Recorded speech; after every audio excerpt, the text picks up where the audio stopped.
काही व्यवस्था करतात. काही व्यवस्था एक आहे त्यांना मी आमदार सुद्धा केलं, त्यांना मंत्री केलं. असे सांगतात.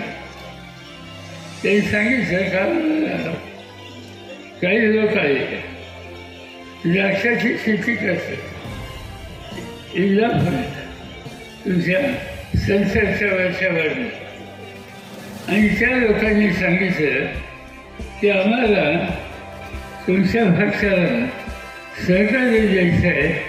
तर आम्हाला हे सांगण्यात आलं की तुम्ही जर या लोकांना सहकार्य करत असाल तर तुमच्या शेतीचं पाणी आम्ही बंद करतो.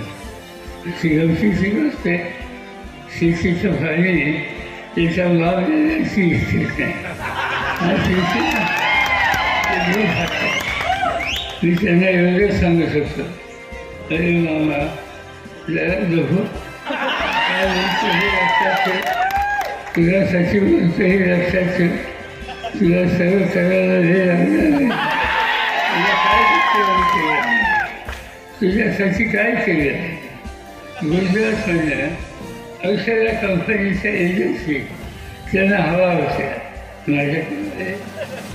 मी त्यांच्याशी बोललो, तुमचा कार याची एजन्सीच मदत पाहिजे, आणखी काही दुकानं काढायची त्याच्यात मदत पाहिजे. आम्ही असा विचार करतो की लहान कुटुंबातलं लहान समाजातलं काही लोक येत असतात, त्यांना उभा करण्याच्यासाठी शक्ती देणं, पाठिंबा देणं याची गरज असते. आणि ती भूमिका मी घेतली. ती भूमिका घेतली. याकडे लक्ष नाही, प्याला पाणी नाही, याकडे लक्ष नाही. तर साहेबांची हात जोडून तुम्हाला विनंती आहे, आमचे बंधारे जून महिन्याच्या आत ही निवडणूक झाल्यानंतर दुरुस्त झाले पाहिजे. ते कसेही असू द्या, खाजगीतून करा, सरकारी यातून करा, पण निरा नदीवरले बंधारे, भीमा नदीवरती बुडीत बंधारे झाले पाहिजे. आणि येणारं पाणी खडक वसल्याचं असो कुठलंही असो, या लोकांना वेळेवर मिळावं एवढीच अपेक्षा या लोकांची आहे. आणि मी या ठिकाणी पुन्हा एकदा सांगतो, 7 तारखेला मी विश्वास देऊ का साहेबाला, मी विश्वास देऊ का साहेबाला, तुमच्या वतीने विश्वास देऊ का साहेब. हा मतदारसंघ 100% तुम्हाला लीड दिल्याशिवाय राहणार नाही. दोन्ही हात वर करून सगळ्यांनी विश्वास द्या साहेबाला. आम्ही प्रामाणिकपणे काम करू, कोणत्याही आम्ही त्याला बळी पडणार नाही, ह्या सुद्धा विश्वास साहेबांना द्या. एवढंच बोलतो आणि मला 2 शब्द संपवतो. जय हिंद, जय महाराष्ट्र.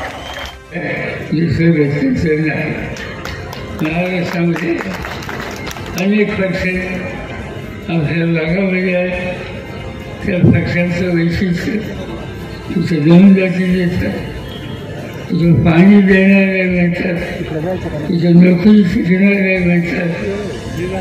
आणि एक प्रकारे लोकांना जमजाती देऊन दहशत घालणारी, लोकांना त्यांना हव्याच्या रस्त्याने नेण्याचा प्रयत्न आज देशाचे राज्य करत असतात. आणि म्हणून या गोष्टीकडे वाचण्याने पाहिलं पाहिजे. महाराष्ट्रामध्ये ठिकठिकाणी हे मला एक गोष्ट दिसते की महाराष्ट्राच्या जनतेने निर्णय घेतला.